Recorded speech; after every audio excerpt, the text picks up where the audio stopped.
Right, well, last time I was looking at the vital social distinctions that were recognized in the 16th century and also how people conceived of society as a whole.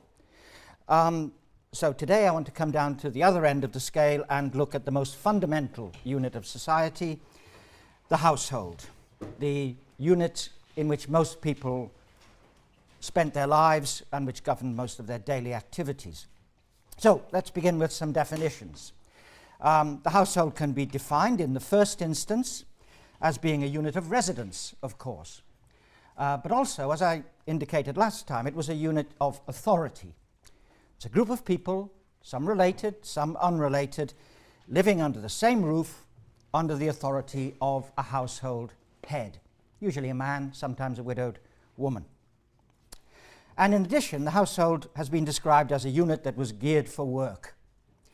The work which was necessary to satisfy its needs as a unit of production and of consumption and of reproduction. So all households had that much in common. But they varied greatly in their size, their composition, and the complexity of the relationships contained within them. If we go to the top of the social scale, the households of the nobility and the gentry could be very large institutions, indeed sometimes vast institutions. They were organized to maintain not only a noble family at an expected level of magnificence, and to be magnificent was one of the qualities of a nobleman in contemporary thought, but also they were the centers for administering landed estates, they were the centers for conducting local government, they were the centers often of the exercise of political power. To give just one example, at Pontefract Castle in the, more or less in the center of the country in South Yorkshire up here, Pontefract Castle was the home of Lord Darcy, and a list of his household, as it was in 1521, survives. There were 80 people in Darcy's household, 80.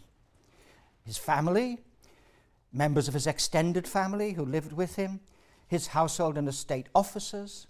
He had living with him a bunch of young men who were the sons of his clients amongst the local gentry, and numerous menial servants. When he was called by Henry VIII to go to war against the Scots in 1523, he took with him 23 young men who were members of his household as his personal guard, wearing his livery. So, such people as Lord Darcy had a style of life to maintain which necessarily elaborated their domestic establishments, and these were the great households of the age. Those of lesser people were, of course, much smaller and much less elaborate. Usually, basically, they were nuclear family households, husband, wife, and children, rarely co-resident relatives living with them. And that's a matter of some significance. It reflects the common cultural assumption that every newly married couple should set up its own independent household, and indeed that you should not marry until you could do so. You should not cohabit with your relatives. Well, in many ways that sounds very modern. But one mustn't forget that a large minority of households in this period, although their central core was a nuclear family, were also much larger than average, not because they had kinsfolk living with them, but because they came to include people who were linked to the household, not by blood or birth, but by contract, servants, apprentices. So if 16th century households look familiar in some ways, a large minority of them were also very different. And one could say they differed from modern households in three essential respects. They differed structurally, in that a substantial number of them contained people affiliated to the household by contract, the servants and apprentices. They differed conceptually, in that when people talked about their family in this period, they meant not their immediate blood relatives, as we use the term, they meant all members of their household. Servants and apprentices were regarded as members of their family. They referred to them as family. So they're different conceptually. And they're also different functionally, because these people were usually taken on for reasons which go beyond the usual functions of a modern household. Whereas we tend to think of a household as a unit of residence and consumption and child rearing and provision of emotional support. All of that was true in the 16th century too, but the household in the 16th century also had more extensive functions, which we don't associate with the household today. They were units of production. They were farms. They were workshops. They were also places of education and training, where the young were trained in particular tasks. And that's what I mean when I say they were geared for work, for all these larger range of functions. Right, well, as working units and as units of residence, all households were also spheres of interdependence. Their maintenance and their survival depended on the contributions of all their members. As we saw last time, this was, in its ideology, a patriarchal society, of course, in the sense that authority was conventionally located in the persons of adult males in general and adult male householders in particular. And these assumptions about the structure of authority were also embodied in law. Remember the law of property I mentioned last time with regard to women. But despite these constraints of ideology and law, women's role in the household was, of course, indispensable, and this was fully recognized. It was the duty of the householder to maintain his family by his labor, to exercise his authority in managing its affairs, to play a part in training servants and apprentices and so forth. The duty of the mistress of the household was generally summed up in a contemporary word, Huswifery. It's on your sheet. Huswifery or housewifery. And that it comprised a range of activity very different from the modern notion of the housewife or the homemaker. It wasn't so focused on the maintenance of the domestic environment. Housing in this period was very simple. Most people seem to have lived in houses with 2 or 3 rooms. And furnishing was exceedingly sparse. When people died, inventories of their goods were drawn up. And from them we can learn every single possession that they had. And it's striking how sparse domestic interiors were in this period. To give you one example, a craftsman from Lincolnshire, which is up here, who died in 1540, his inventory survives, and he possessed only 22 items in all, 22 items. And they were items connected with the 3 basics of household life: places to sleep, places to sit, and things to eat with. Horn spoons, wooden bowls, 22 items in all. Not untypical. So, huswifery, as they understood it in the 16th century, was concerned not so much with managing the domestic environment as with managing the daily consumption needs of the household. Food preparation, of course, is central, but also making and mending clothes and bedding and general provision for the maintenance of the household. In 1523, a man called Anthony Fitzherbert wrote a book called The Book of Husbandry. And in it he describes the domestic tasks of a rural woman. And what he describes is a myriad of activities involving the self-provisioning of a household at this time. Keeping the pigs and the poultry, running the dairy, growing hemp and flax, spinning it into yarn for making the linen for the family, preparing the wool clip, labouring in the fields and in the barn when needed, and marketing. Women seem to have taken care of most of the regular marketing of the produce of the household, the eggs, the poultry, the pigs, the grain, and of course buying necessities which couldn't be produced at home. In the households of urban craftsmen and tradesmen, things were a little differently organized. Women were formally excluded from the apprenticeship which would enable them to learn one of these trades. But very often, they learned many aspects of it informally, and the records reveal many glimpses of women active in various aspects of their husbands' trades, assisting their husbands as bakers and butchers, carrying water and sand for husbands who are in the building trade, buying raw materials on their husband's behalf, selling the finished goods, and so forth. How do we know about things like this? Well, lots of records that survive from the many courts which governed many aspects of local life give us little glimpses of what people are doing. We know that women in one city, in Norwich actually, might be down at the waterside buying wood for husbands who were carpenters because on one occasion a fight broke out. And what they were doing happens to be described in the records. You get these kinds of glimpses of people's activities.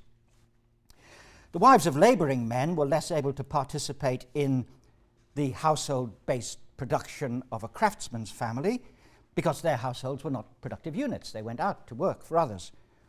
But you also find these women engaged in all kinds of wage labour to make their contribution to the domestic budget. They might do seasonal agricultural labour.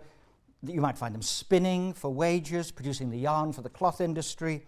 They took in sewing and knitting and washing and all kinds of other activities outside the home. In the city of Chester, up here in the northwest, for example, at the docks, they had a crane which was operated by a treadmill. Someone had to stand inside a wheel and tread it to make it turn, to make the crane operate. Who was inside the wheel? Women. You also find many women engaged in various forms of petty dealing. One glimpse survives of a woman called Rose Hurst. She lived in Malden on the coast of the county of Essex, and we learn that twice a week on market day she went 15 miles to the county town to sell oysters. I hope she had a pony. So carrying a basket of oysters 15 miles would be no joke. But Rose Hurst sold oysters twice a week. So, overall, women's tasks extended well beyond the domestic sphere to include a host of forms of self-provisioning or supplementary earning according to the circumstances of different kinds of household. The mix would vary, but the common characteristic of their gender role was flexibility and adaptability in what was expected of them. Mary Pryor, who's written an excellent article on women's work in this period, sums it up. She says, what men did was definite, well-defined, and limited to their craft or trade. What women did was everything else.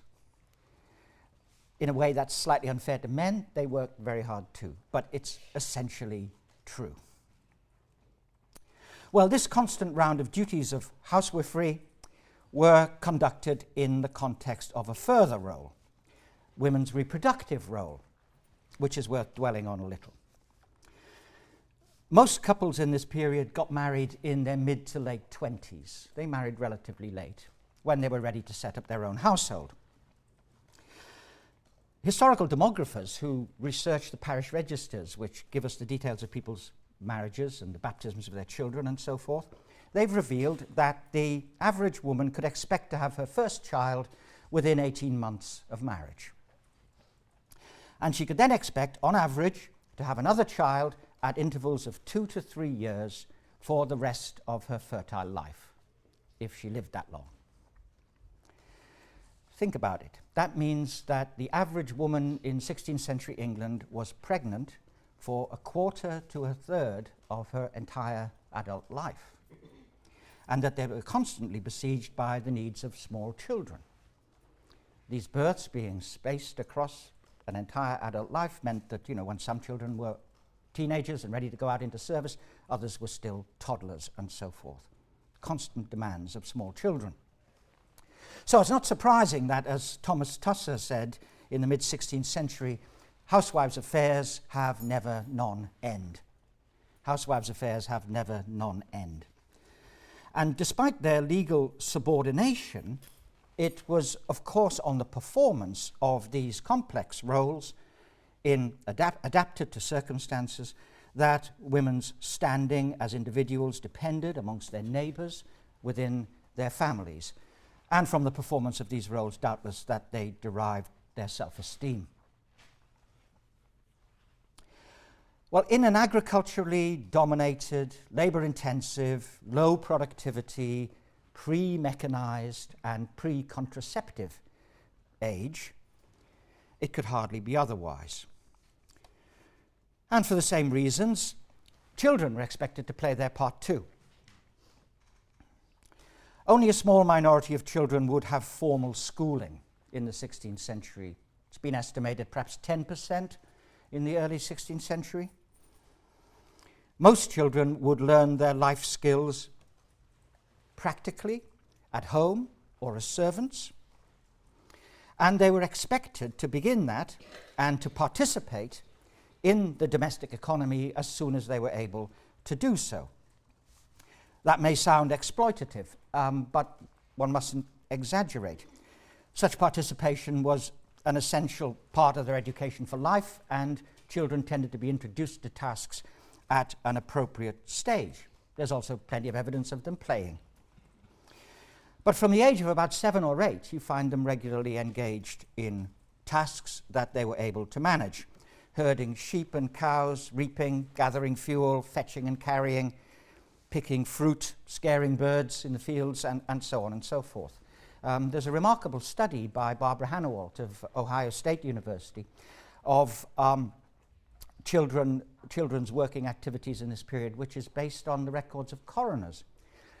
When someone died an untimely death, it had to be investigated by the coroner, just as today. They already had that system. And the records of coroners which survive, which deal with the deaths of children, reveal what they were doing at the time that they suffered an accident leading to their death. And so you can look at this, and you have their age, and you can see what tasks they were engaged in. So, for example, a little boy is helping his father to cut down a tree when the axe head strikes him, and sadly he's killed. Or a little girl is fetching water when she falls down a well, and so on and so forth. From evidence like this, an imaginative historian can reconstruct the way in which children were gradually introduced into their working life. Sustained, repetitive labour of the kind we associate with exploitative child labour was relatively rare, though it existed, especially in the areas which were heavily involved in the cloth trade. That's where you find children carding wool, spinning wool for long hours. So, the household in the 16th century was a unit geared for work, and its members' roles varied according to contemporary ideas and values regarding the proper roles of men, women, and children.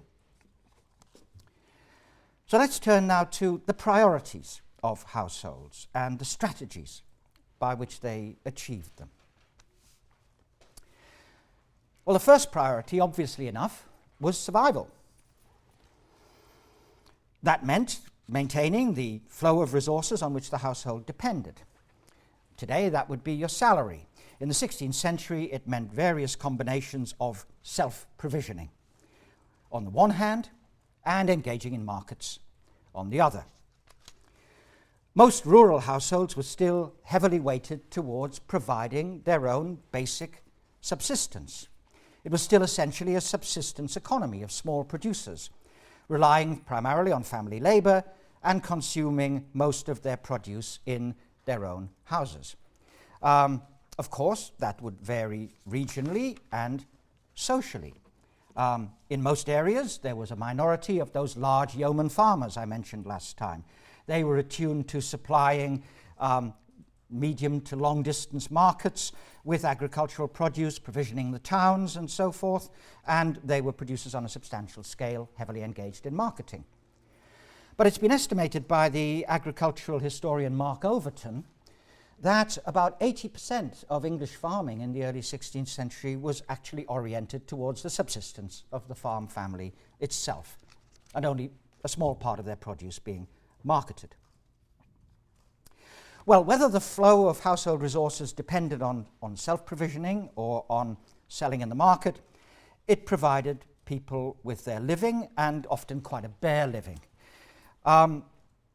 Overton, whom I mentioned, has also calculated the incomes that could be expected by farmers in this period. A big yeoman who had 100 acres of land growing wheat could not only feed his family, but would probably earn, Overton reckons, about £70 a year, quite a substantial income from his production. On the other hand, a small husbandman with only about 10 acres would probably have only enough left to sell to yield him £2 or £3 a year. So an enormous difference in the cash income that they could generate. So for many of these families, the smaller husbandmen, they had a fairly narrow margin. And that was in normal times.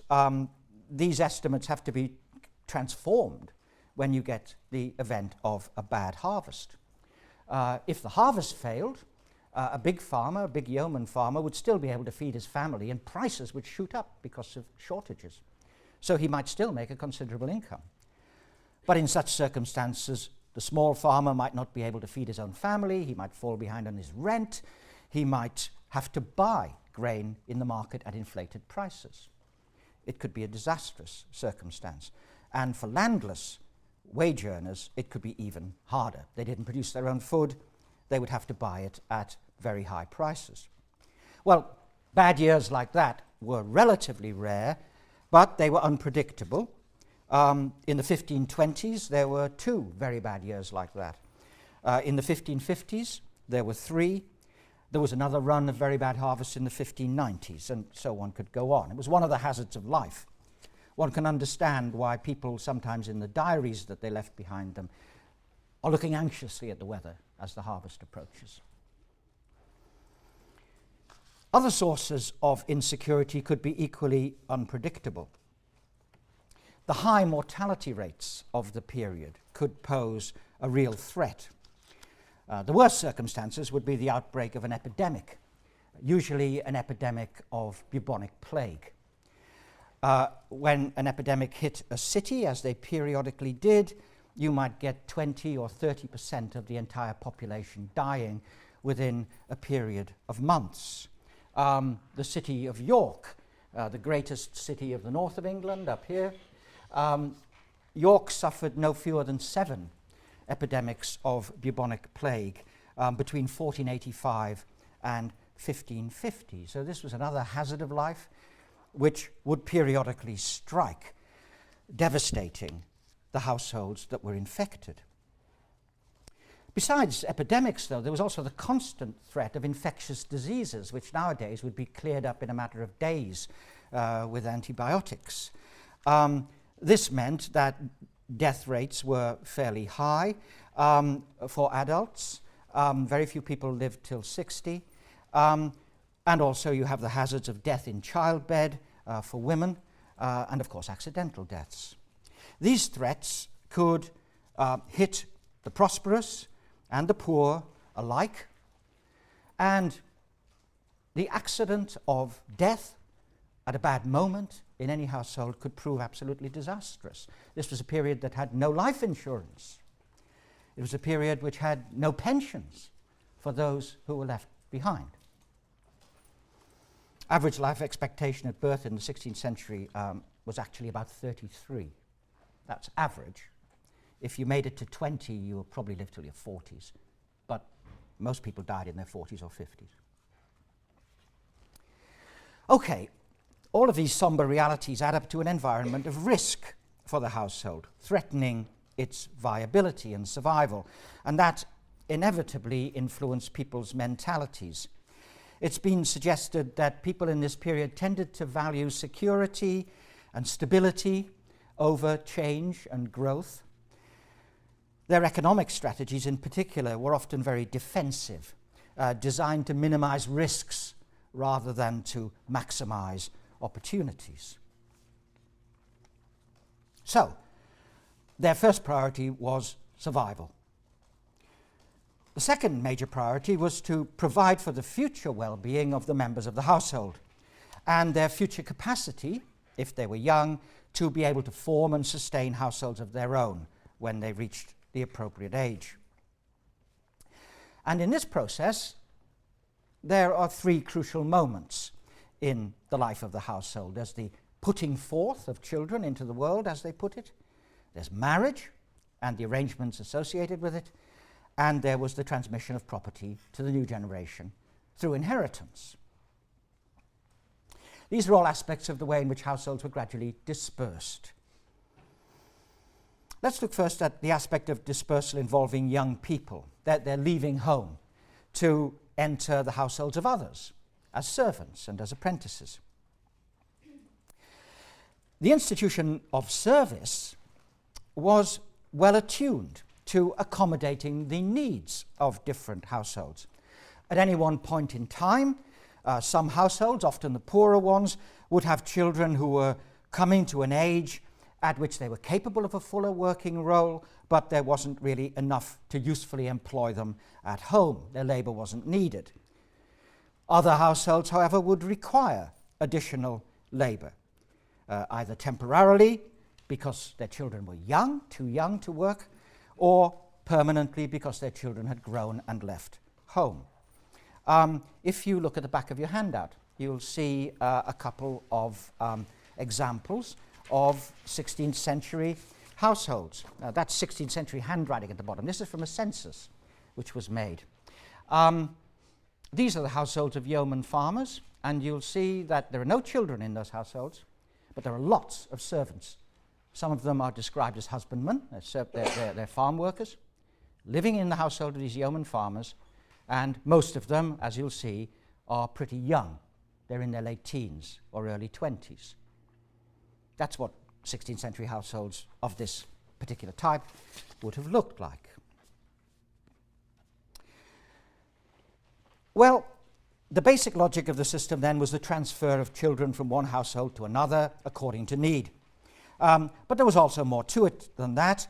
Service was also a way in which young people learned skills.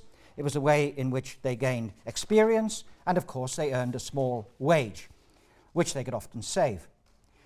It also served to kind of redistribute the young across an area from the village in which they were born. They would move from master to master around the area in which they lived, and they would become familiar with the economic opportunities available to them in their region. Gradually, when they reached sufficient age and maturity, getting a notion of where they might settle permanently, marry, and set up their own households. They would often be hired annually at a servants' hiring fair, and there's been a very good study of a hiring fair done by a woman called Anne Cusmall, who's written an excellent book on servants, and she shows how you would have a little town where the hiring fair was, and servants who might be placed in households scattered around the area would come in to get hired, and then they might be hired by a master which would take them out to the other side of the particular catchment area of this hiring fair. So as year gave way to year, servants would be whizzing backwards and forwards around this area, and she shows from year to year how that happened. And then eventually they'd settle. Well, a lot of this was relevant to apprentices also, but with the apprenticeship system, of course, the advantaging mechanism and the skill training aspect was much more prominent. Families invested in the children who went out as apprentices. They paid a fee to their masters, and they expected that in future, when they had finished their apprenticeship, they would set up as master craftsmen themselves. So service and apprenticeship were the conventional ways of preparing young people for the future assumption of adult responsibilities. And for most of them, that came with marriage. Marriage was the point at which they were transformed into householders. And like leaving home, it was a point of transition at which individual desires and individual ambitions had to be reconciled with the larger strategies of the households they belonged to. The making of a marriage was quite a complex process. It's left a lot of records, and quite a few excellent studies have been done of it. It was really simply a matter of parents arranging the marriages of the young. That was certainly known. Parents were more than happy to present potential candidates to their children, and amongst the aristocracy, arrangement of matches amongst their children was very common. These were families in which marriage might have great social and political significance, and it was too important to leave to the young people themselves. But in general, young people were permitted a considerable degree of personal choice in selecting their marriage partners, provided they did so by choosing within a pool of people who were considered acceptable. That's to say, a pool of eligible partners of appropriate social and economic standing. They had an ideal of parity in marriage, like married like. When they talk of a match, they mean exactly that. They're matching social equals. And whether the courtships were initiated by the young people themselves, or whether they were responding to initiatives and suggestions taken by their parents or their guardians, the successful completion of a match was subject to what one historian has called multilateral consent. It's not a unilateral matter for the young people alone. It's not unilateral arrangement by the parents alone. It's a matter of multilateral consent. That is to say, the agreement and support of all interested parties, notably their parents, but also their close kin, sometimes their brothers and sisters, anyone who had an interest. That kind of influence could sometimes be exerted quite sensitively, but sometimes it could be asserted quite brutally. William Perkins, the famous Puritan preacher, advised one young woman who was worried about the marriage that had been proposed to her by her father. He advised her, "Thy virginity is not thine to dispose of. In part it is thy parents'. Thy father hath a stroke in it, thy mother hath another, thy kindred hath a third. Fight not against all, but be his whom they would have thee." Well, in that case, all that's required of her is her consent, but it may have been very unwilling. Among families that had little or no property, agreement, or the goodwill, as they often put it, of others was largely a matter of simply moral force. Young people from the poorer ranks had a good deal more freedom of movement. They provided for their own independence largely from their own earnings and their own savings, and often it took them years to do so, but they were under less pressure from their families. One young woman who was preparing for her eventual independence was a young woman called Isabel Fowler, who died unmarried around about 1550, and whose goods were listed when she died. She was still a servant at the time. She had a chest, and in her chest she had some clothes and some domestic utensils and some bedding. Her master was holding £3 of accumulated wages for her. He was kind of acting as her banker. And in addition, she had 3 cows, which her master was allowing her to run with his herd. So Isabel was clearly sort of getting it together for a potential marriage. Sadly, she died. She never made it. But she would have been a good catch if she had. Well, amongst people with property, whether they were small farmers or higher up the social scale, the economic arrangements were somewhat more complicated.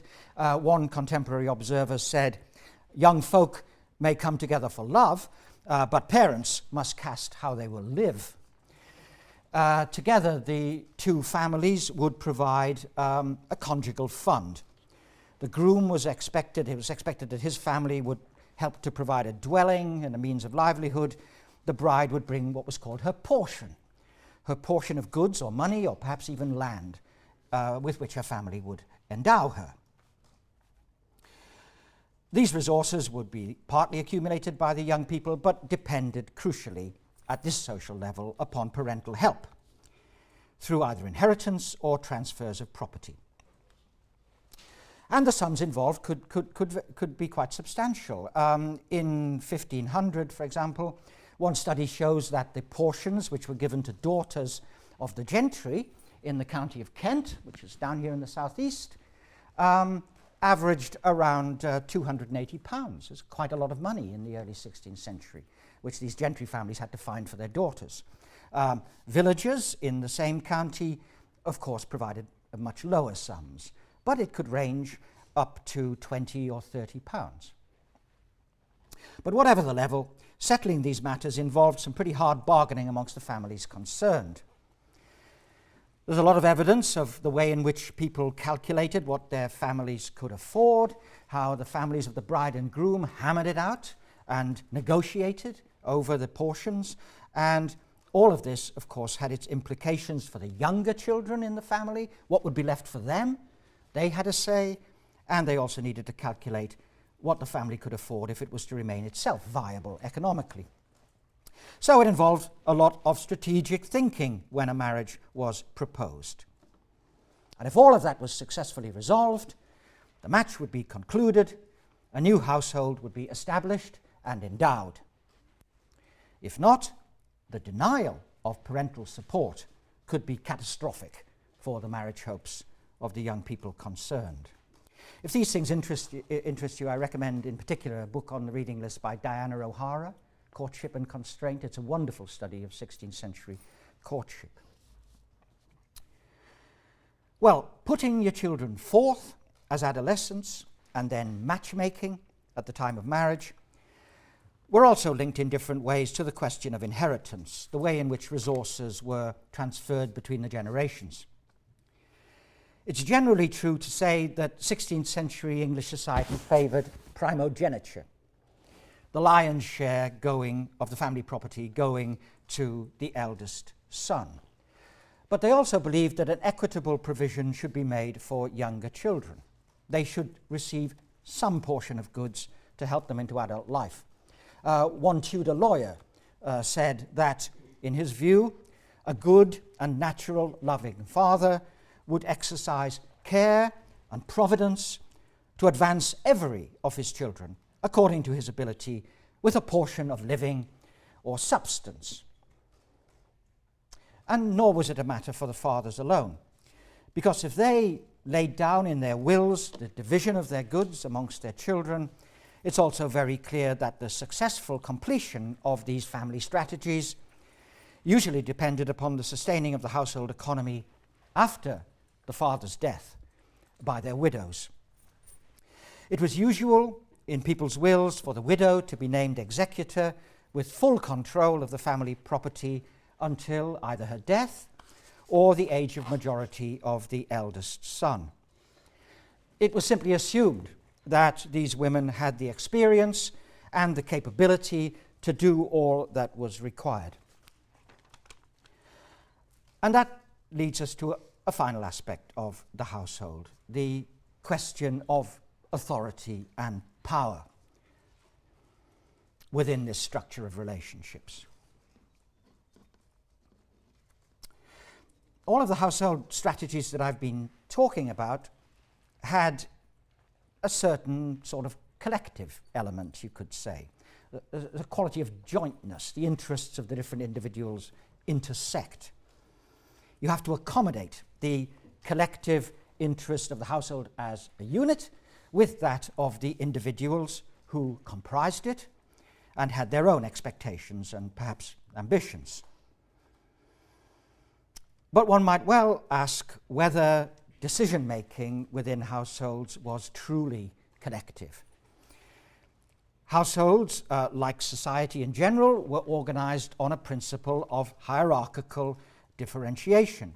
People's duties and people's entitlements were conceived of in accordance with their place within that hierarchy.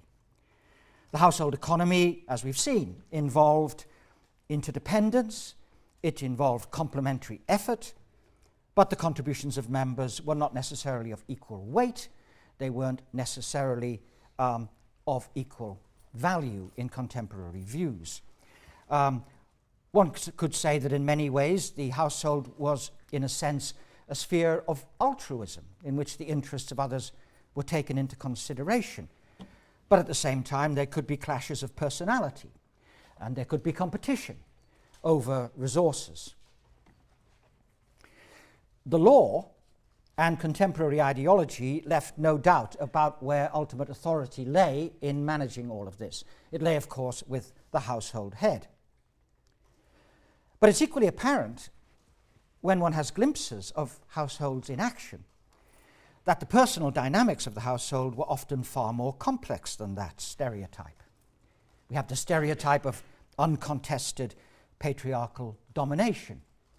The reality turns out to be far more variegated.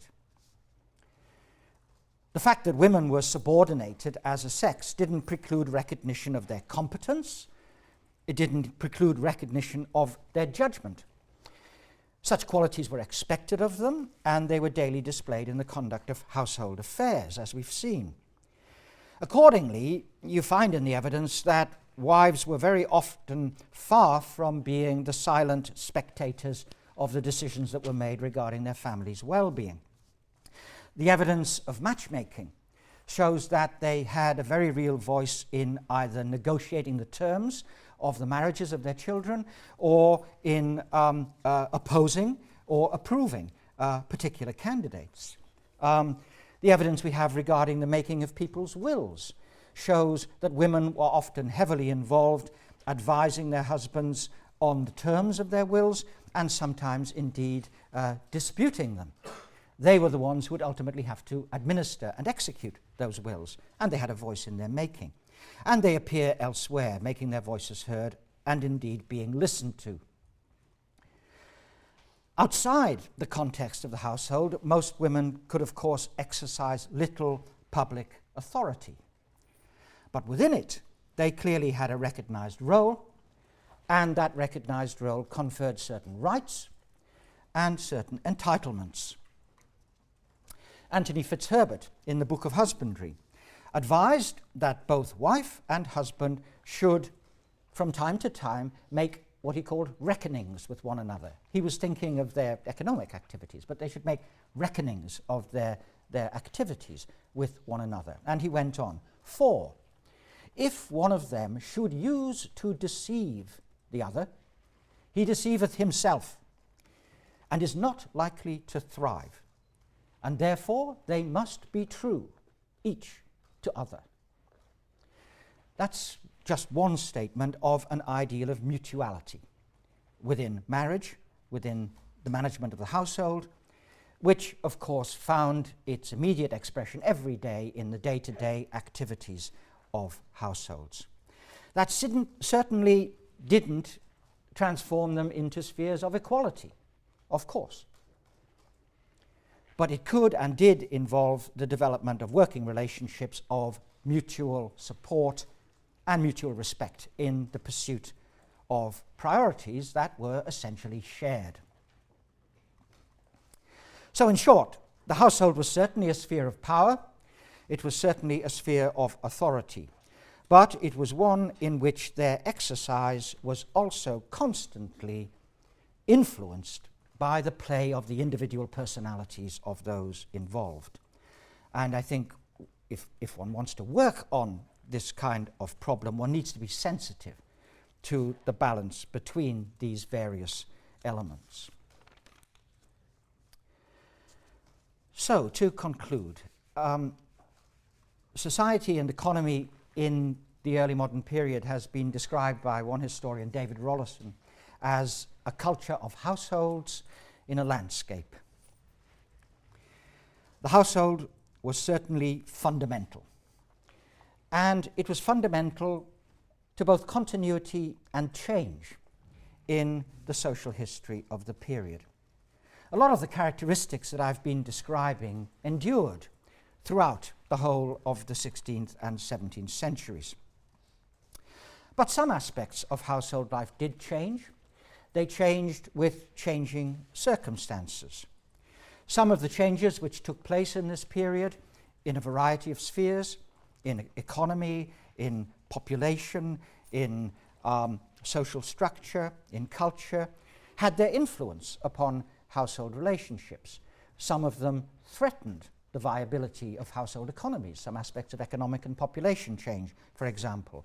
Some changes provided new opportunities for the consumption of household goods, new opportunities for the education of children, and other things which we'll see in due course in later lectures. In general, one could also say that the course of change in this period and the outcomes of change crucially involved the responses to changing circumstances of thousands of households. And all of their members had a hand in those responses. It was never just a matter of impersonal social forces acting upon households. Individuals and families made their decisions, adapted their strategies in accordance with their values, in accordance with their priorities, in meeting the various changes of the period. And thinking about that way is helpful, I think, because when we think about it that way, we can give some of the abstractions and generalizations about the great processes that took place in the early modern period something of a human face at the level of the household. And in many ways, it's the capacity of historians to recapture the shifting expressions on those faces, which makes these things worth studying. Okay, well, next time I'll go on to look at various kinds of communities and their institutions and patterns of relationships.